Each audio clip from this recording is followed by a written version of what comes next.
করছি না, আমি তোমাদের কিশোর কিশোরী হিসেবে সম্বোধন করছি। মনে করো তোমাদের বাবা তোমাদের সাথে কথা বলছে বা তোমাদের মা তোমাদের সাথে এই খুতবায় কথা বলছে। আমি ধরে নিচ্ছি যে আমি আমার নিজের সন্তানদের সাথে কথা বলছি এই খুতবায়। আমি মিম্বারে না, আমি বাসায় বসে আমার বাচ্চার সাথে কথা বলছি। তখন আমি কিভাবে তাদেরকে নামাজ পড়তে বলবো? প্রথম যে বিষয়টা বলে আমি কথা শুরু করতে যাচ্ছি তা হলো, প্রিয় সন্তান, এমন একটি সময় ছিল যখন আমি তোমার কথা জানতাম না, তোমার সাথে আমার কোনো সম্পর্ক ছিল না, তোমার কোনো অস্তিত্ব ছিল না, আমি তোমার ব্যাপারে কোনো পরোয়া করতাম না, তোমার কথা কখনো চিন্তা করতাম না, তুমি আমার নিকট কিছুই ছিলে না। লাম ইয়াকুন শাইআম মাযকুরা। কোরআন বলছে মানুষের জীবনে এমন একটা সময় ছিল যখন কেউ তাকে স্মরণ করত না, একেবারেই না। আমি তোমাকে একটুও ভালোবাসিনি, কারণ তুমি আমার নিকট জিরো ছিলে, কিছুই না। কিন্তু হঠাৎ করে আমার জীবনে তোমার আগমন ঘটল। এমনকি যখন আমি জানতে পারলাম যে তোমার মা তোমার জন্ম দিবে, যখন সে তার পেটের মধ্যে তোমাকে বহন করে চলছিল, এমনকি তোমার মাও ভাবতো কেমন হবে আমার সন্তানটা। কিন্তু আমার কোনো ধারণাই ছিল না, আমার কাছে কোনো তথ্য ছিল না।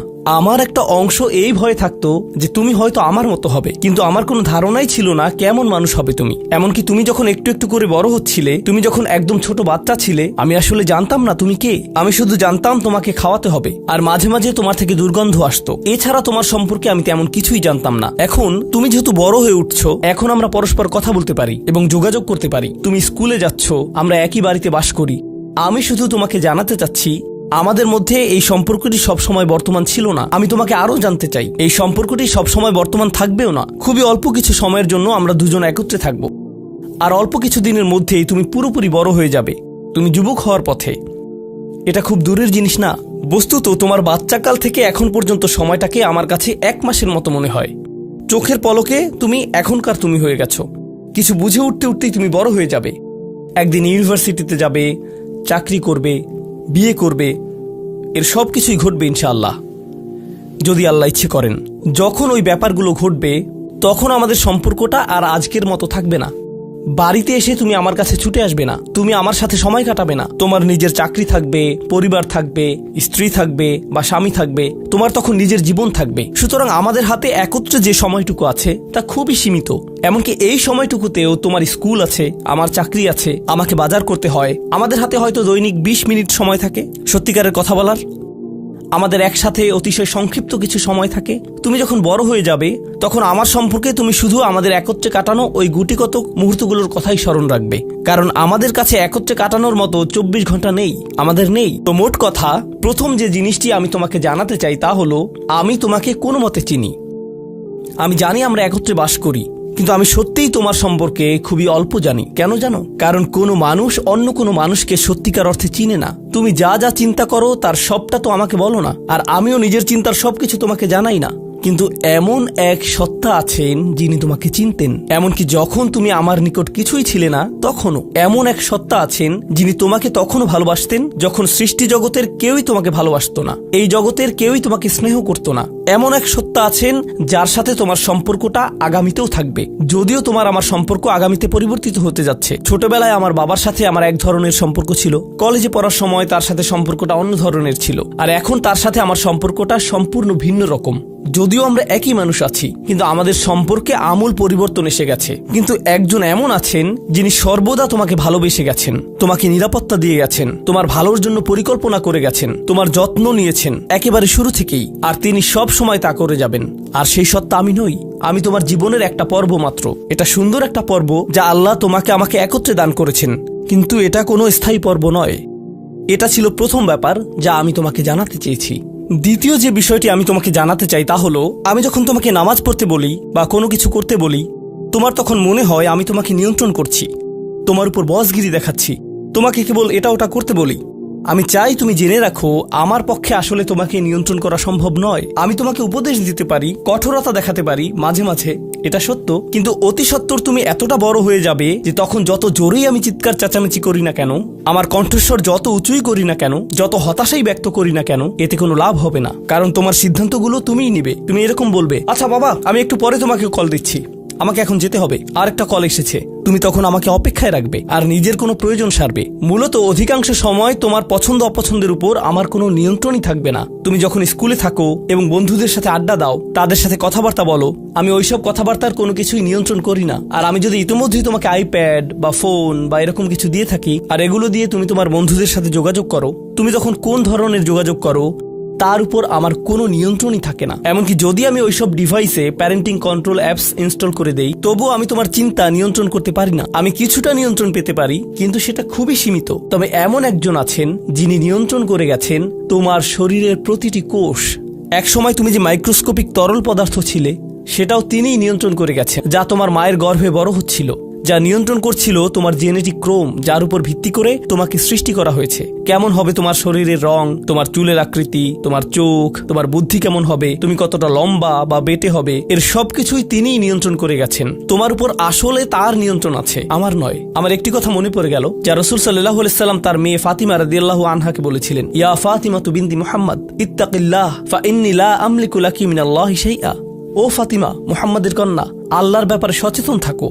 আল্লাহর নিকট আমার কোনো কর্তৃত্ব থাকবে না তোমার ব্যাপারে। এখন আমরা পরবর্তী পয়েন্টে এসে গেছি, যা এই কথার সাথে সম্পর্কিত। আমার যেহেতু নিয়ন্ত্রণ নেই, সত্য হলো তোমার ব্যাপারে আমি যতই সংরক্ষণশীল হই না কেন, আর আমি চাই যে তুমি ভালো করো, তবুও তোমার ভালো আমি নিয়ন্ত্রণ করি না, আর আমি এর জন্য দায়বদ্ধ নই। আল্লাহ প্রতিটি মানবকে তার নিজের জন্য দায়বদ্ধ করে সৃষ্টি করেছেন। দেখো, তুমি যদি ট্রাফিক আইন লঙ্ঘন করো, যদি একদিন ড্রাইভিং লাইসেন্স পাও এবং এরপর রাস্তায় লাল বাতি উপেক্ষা করে চলে যাও, পরে পুলিশ তোমাকে ধরলো, তখন তো তুমি বলতে পারবে না, আপনি একটু আমার বাবার সাথে কথা বলতে পারবেন না। তোমার নিজেকেই এই পরিস্থিতির মোকাবেলা করতে হবে। তোমার ইউনিভার্সিটি প্রফেসর যখন তোমাকে ফেল মার্ক দিবে, তখন তো বলতে পারবে না, একটু থামুন, আমার মাকে একটু কল দেই। না, তুমি নিজেই এই ফেইলের জন্য দায়ী। আইনের কোর্টে তোমার কাজের জন্য তুমি দায়ী। ইউনিভার্সিটিতে তোমার পাস ফেইলের জন্য তুমি দায়ী। তোমার চাকরিতে তুমি তোমার জন্য দায়বদ্ধ। তোমার স্বাস্থ্যের ক্ষেত্রে তুমি কি আহার করো, তুমি তোমার জন্য দায়বদ্ধ। নিজেকে যে কোনো বিপদে ফেললে এবং নিজের কোনো ক্ষতি করলে তুমি দায়বদ্ধ তোমার জন্য। তোমার বয়স যত বাড়বে, তোমার স্বাধীনতা যত বাড়বে, তোমার দায়বদ্ধতাও তত বৃদ্ধি পাবে। কেউ তোমাকে নিয়ন্ত্রণ করবে না এবং তোমার কাজের জন্য অন্য কেউ দায়ী হবে না। লা তাজিরু ওয়াজিরাতুন উযরা উখরা। কোনো ভার বহনকারী অন্যের ভার বহন করবে না। আমি আসলে তোমার জন্য দায়ী নই। আর শেষ বিচারের দিন আমরা প্রত্যেকে সম্পূর্ণ একাকী আল্লাহর সামনে উপস্থিত হব। এখন এই দুনিয়াতে আমরা একসাথে একত্রে বসবাস করছি, আমরা একই পরিবারের সদস্য, আমরা কোলাকুলি করি, আমি আমৃত্যু তোমাকে ভালোবাসি, আমি সর্বদা তোমাকে নিয়ে চিন্তা করি। কিন্তু সামনে এমন একটা দিন আসছে, যেদিন আমরা আমাদের সমগ্র অস্তিত্বের সবচেয়ে নিঃসঙ্গ সময় পার করব। বস্তুত শেষ বিচারের দিন তুমি যদি আমার কাছে দৌড়ে আসো, এমন হতে পারে যে আমি তোমার থেকে দৌড়ে পালাবো। তোমাকে চিনি না আমি, দূর হও আমার কাছ থেকে।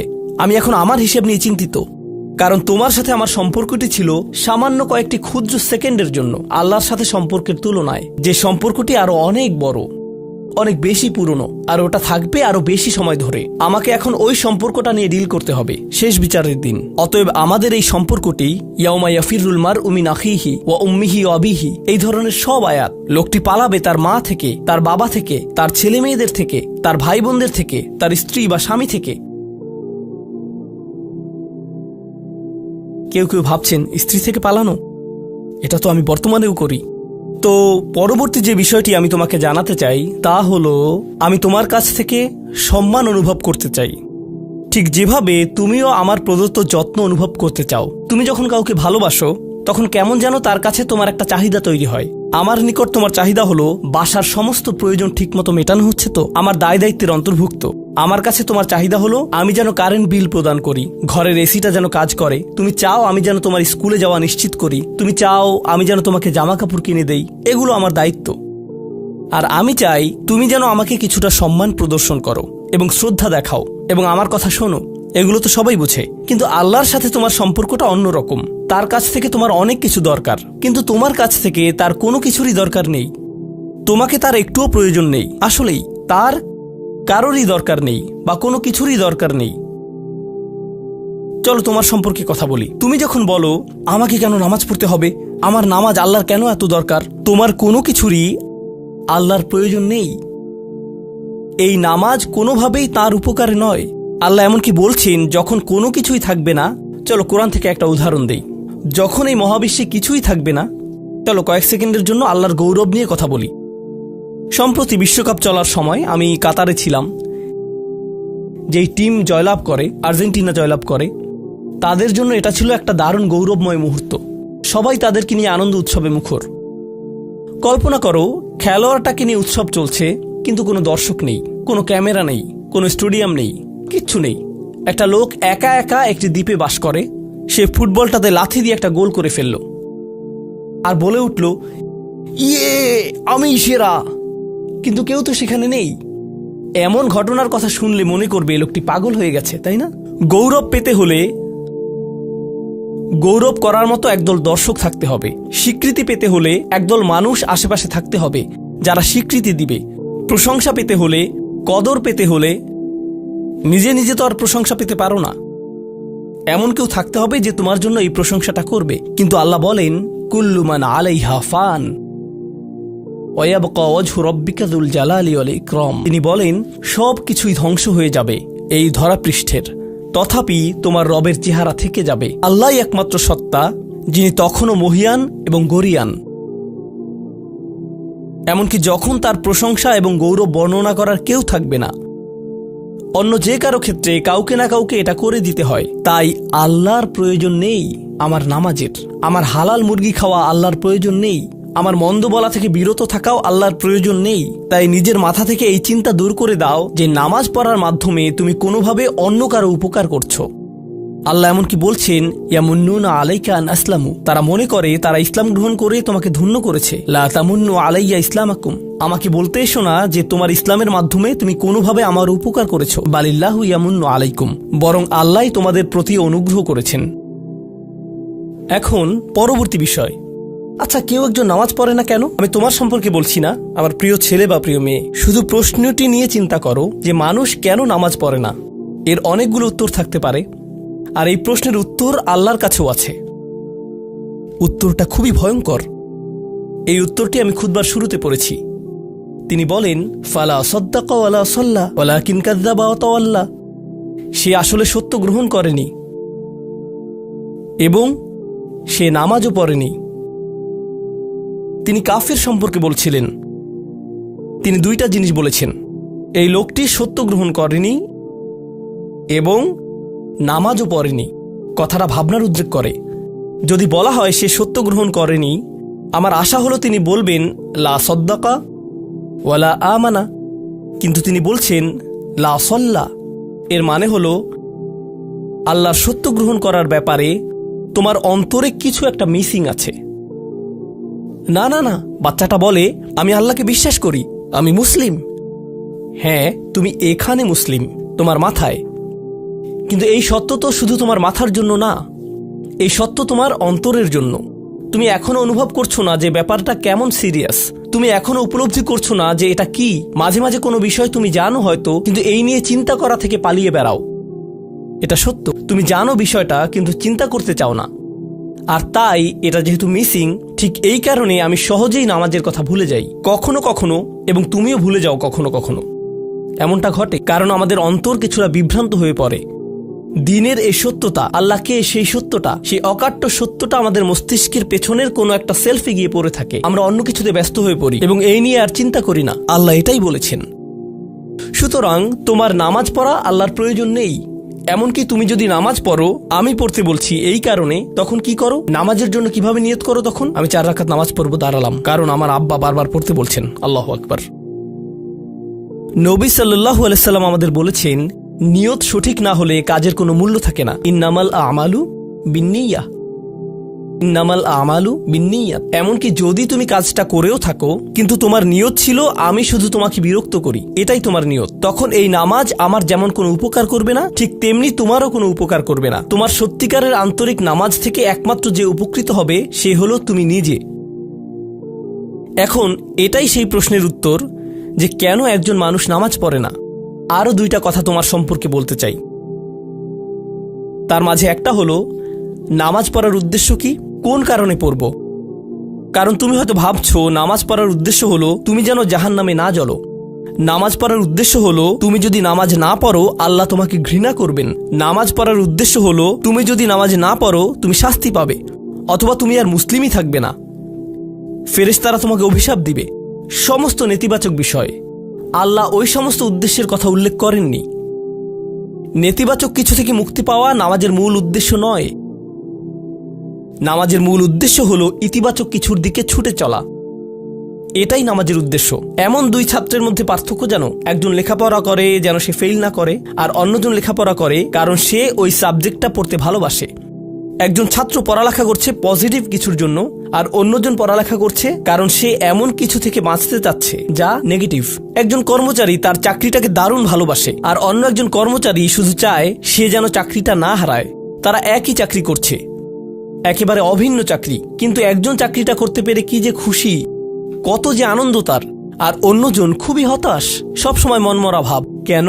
কারণ তাদের একজন এটা করছে ক্ষতিকর কিছু থেকে মুক্তি পাওয়ার জন্য, আর অপরজন এটা করছে উপকারী কিছুর দিকে ছুটে চলার জন্য। আল্লাহ কোরআনে যখন আমাকে নামাজ সম্পর্কে বলেছেন যে কেন আমাদের নামাজ পড়া দরকার, তিনি মুসা আলাইহিস সালামকে এই উত্তরটা বলে দিয়েছেন। যখন তিনি তার সাথে সাক্ষাৎ করেছিলেন, তিনি বলেছেন, আকিমিস সলাতা লিযিকরি, আর আমাকে স্মরণ করার উদ্দেশ্যে নামাজ কায়েম করো। তোমার নামাজ ঠিক রাখো যেন তুমি তোমার রবকে স্মরণ করতে পারো। আমি তোমাকে ইতিমধ্যে বলেছি যে তোমার আমার সম্পর্কটা খুবই সীমিত, কিন্তু তোমার সাথে আল্লাহর সম্পর্কটা অনেক আগে থেকে শুরু হয়েছিল, আর তার সাথে তোমার এই সম্পর্কটা অনন্তকাল ধরে বলবৎ থাকবে। তাই সেই সম্পর্কটির কথা স্মরণে আনা আবশ্যক, কারণ ভালো যত কিছু তোমার কাছে আসে তা আসে ওই সম্পর্কটা থেকেই। সামান্য কিছু ভালো জিনিস তোমার বাবার কাছ থেকে আসে, কিছু কিছু ভালো জিনিস, কিন্তু সকল ভালো জিনিস যা তোমার কাছে আসে তা আসে একমাত্র ওই সম্পর্কটির কারণে। যদি তুমি চাও সকল উপকারী জিনিস তোমার জীবনে অবস্থান করুক, তখন তোমাকে অবশ্যই তার কথা স্মরণ করতে হবে যার নিকট থেকে সকল কল্যাণের আগমন ঘটে, যার নিকট থেকে সকল নেয়ামতের আগমন ঘটে, সকল রিজিকের আগমন ঘটে, সকল হেদায়েতের আগমন ঘটে। আর তাই আল্লাহ বলছেন, সর্বোত্তম যে উপায়ে তুমি এটা করবে তা হলো নামাজের মাধ্যমে তুমি আমাকে স্মরণ করবে। এজন্যই তোমার নামাজ পড়া দরকার। আচ্ছা, পরিশেষে এজন্যই তোমার এটা করা উচিত, কিন্তু তুমি এটা করছো বলেই সঠিক নিয়ত সহকারে আল্লাহ বলছেন কেবল এখানেই শেষ নয়, এর কিছু উপকারিতাও আছে। কিছু ভালো জিনিস তোমার পথে আসবে যখন তুমি সত্যি সত্যি আল্লাহকে স্মরণ করবে। যখন তুমি আল্লাহকে স্মরণ করবে যেভাবে তিনি চান সেভাবে, আর যে উপায়ে তিনি চান তা হলো এই নামাজগুলোর মাধ্যমে। তুমি যদি এটা করতে পারো, আল্লাহ বলছেন, ইন্না সলাতা তানহা আনিল ফাহশাই ওয়াল মুনকার। এমনকি এই আয়াতেও ওয়ালা যিকরুল্লাহি আকবার, তিনি বলছেন নামাজের মধ্যে এই উপকারটি আছে যে এটা তোমাকে অশ্লীলতায় পড়ে যাওয়া থেকে রক্ষা করবে। কারণ অশ্লীলতা তোমার চারপাশে বিরাজমান, আর আমি প্রিয় পুত্র তোমাকে এটার সম্মুখীন হওয়া থেকে রক্ষা করতে পারবো না। অশ্লীলতা তোমার ফোনে, অশ্লীলতা তোমার স্কুলে, অশ্লীলতা তোমার বন্ধুদের মাঝে, অশ্লীলতা ঈদের অনুষ্ঠানে, যখন কোনো কর্নারে গিয়ে বন্ধুদের সাথে আড্ডা দাও, অশ্লীলতার উপস্থিতি তুমি সর্বত্র দেখতে পাবে। প্রতিবার যখনই তুমি অশ্লীলতার দিকে এগিয়ে যাবে, তোমার অন্তর ক্ষতিগ্রস্ত হয়ে পড়বে। আর আল্লাহ বলছেন, যদি তুমি এই নামাজগুলো আদায়ে যত্নবান হও, এগুলো তোমাকে অশ্লীলতার করাল গ্রাস থেকে রক্ষা করবে। একবার যদি তুমি অশ্লীলতায় ডুবে যাও, তখন তুমি হয়ে পড়বে যেমন তুমি যদি দূষিত বাতাসে নিঃশ্বাস নাও, প্রথম প্রথম তোমার কাশি আসবে, কিন্তু যদি এতে বেশিক্ষণ অবস্থান করো, একসময় এতে তুমি অভ্যস্ত হয়ে পড়বে। অশ্লীলতাও ঠিক এরকম, এতে আকণ্ঠ নিমজ্জিত থাকলে একসময় এটাকে আর বড় অপরাধ বলে মনে হবে না, নিজেকে এর থেকে রক্ষা করার কোনো গরজ অনুভব করবে না আর, কারণ তোমার প্রতিরোধ ব্যবস্থা দূষিত হয়ে গেছে। এরপর তুমি এমনকি আরো বিষাক্ত আচরণের জন্য প্রস্তুত হয়ে যাবে, এমনকি আরো জঘন্য বিষয় ওয়াল মুনকার, এমনকি আরো ঘৃণ্য কাজও তোমার দ্বারা সম্পন্ন হয়ে যেতে পারে। অধপতনের অতল গহ্বরে হারিয়ে যাওয়া থেকে এই নামাজগুলো তোমাকে রক্ষা করবে। এই জন্যই তোমার নামাজ পড়া দরকার। এই সমস্ত কারণেই তোমার নামাজ পড়া প্রয়োজন। আমি বলেছি এই জন্য না। এই সমগ্র ভ্রমণের শেষে সিদ্ধান্তটা সম্পূর্ণরূপে তোমার, কারণ আল্লাহ হয়তো আগামীকালই আমাকে নিয়ে যেতে পারেন, আল্লাহ হয়তো আমাকে 1 বছরের মধ্যেই নিয়ে যেতে পারেন। তোমার এবং আমার মাঝে যে এই সম্পর্কটা বর্তমানে আছে, এমনকি যদি আমরা 100 বছরও বাঁচি, আমরা এর চেয়ে বেশি বাঁচতে পারবো না। একটা সময় আছে যখন এর সমাপ্তি ঘটবে, কিন্তু ওই সম্পর্কটি, তুমি যদি সত্যিই ওই সম্পর্কটি সম্মান করতে চাও, নামাজ পড়ো। তোমার প্রতি এটাই আমার উপদেশ। এখন আমি পিতামাতার উদ্দেশ্যে কথা বলবো। এটা হবে ছোট্ট একটা রিমাইন্ডার আমার জন্য এবং আমাদের সবার জন্য, আমাদের পিতামাতাদের জন্য। সন্তানাদি আল্লাহ প্রদত্ত একটা নিয়ামত। তাদেরকে এজন্য দেওয়া হয়নি যেন আমরা তাদের নিয়ন্ত্রণ করতে পারি। যত বেশি আমরা তাদেরকে নিয়ন্ত্রণ করতে চাইব, তত বেশি হতাশ হব সকল অবস্থাতেই। আমি দেখেছি এমনটা, বিশেষ করে যে পরিবারগুলো তাদের সন্তানদের দিনের সুরক্ষা করতে চায়, তারা যত বেশি সন্তানদের উপর জোর করে দিন চাপিয়ে দিতে চায়, তত বেশি ওই ছেলেমেয়েগুলো অদ্ভুত সব উপায়ে বিদ্রোহ প্রকাশ করে। কারণ যে বিষয়টা আল্লাহ চান আপনি তাদেরকে প্রদান করুন, আপনার ছেলে মেয়েদের কাছে আপনার যে সুযোগ আছে সেটা তাদেরকে আপনার আদেশ নিষেধ মানতে বাধ্য করার জন্য নয়। সুযোগটা এই জন্য দেয়া হয়েছে যেন আপনি তাদেরকে এমন সব বিষয়ে চিন্তা করাতে পারেন যা শুধু আপনার পক্ষেই চিন্তা করানো সম্ভব। তাদেরকে এমন সব বিষয়ে পছন্দ করাতে পারেন যা শুধু আপনার পক্ষেই পছন্দ করানো সম্ভব।